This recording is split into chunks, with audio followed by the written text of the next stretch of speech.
So matapos nga pong talunin mga idol ng kapatid ni Ryan Garcia na si Sian Garcia, itong pinsan ni Devin Haney sa kanilang naganap na amateur fight kamakailan lang, ay hinamon nga po mga idol ni Bill Haney ang magkapatid na Ryan Garcia dahil sinabi nga po mga idol ni Bill Haney na pagkatapos daw nilang baklasin at talunin itong si WBA World Welterweight Champion Rolando Rolly Romero sa kanilang magaganap na unification fight sa darating na May 13 ay handa na daw ang magkapatid na Garcia. Anya, sinabi ni Bill Haney sa isang palayam nito sa Fight Hub TV na tatalunin daw nila sa rematch itong magkapatid na Ryan Garcia at Sian Garcia.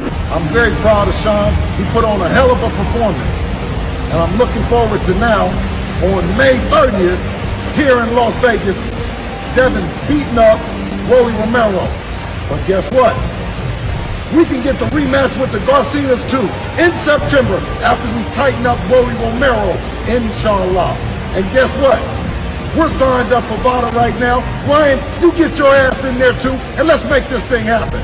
At sa iba pang balita mga idol, matapos nga pong sabihan ni former 3 Division World Champion John Riel Casimero si Nonito Donaire na basura na daw ang galaw nito sa ibabaw ng ring sa naging huling performance nito lang linggo, kung saan natalo nga po si Nonito Donaire mga idol sa kamay ng Japanese knockout artist na si Rico Masuda via 8-round corner stoppage. At kalaunan din po mga idol, nilinaw ni Cuadro Alas na kaya niya nasabing basura na ang galaw ni Nonito Donaire sa ibabaw ng lona dahil wala na daw si Nonito Donaire sa kanyang kalakasan, hindi tulad daw ng nasa prime pa nito. At matapos nga pong kumalat ang video na yan ni General Casimero mga idol, ay napanood nga po ito ni Jack Tepora, yung video na yan ni General Casimero.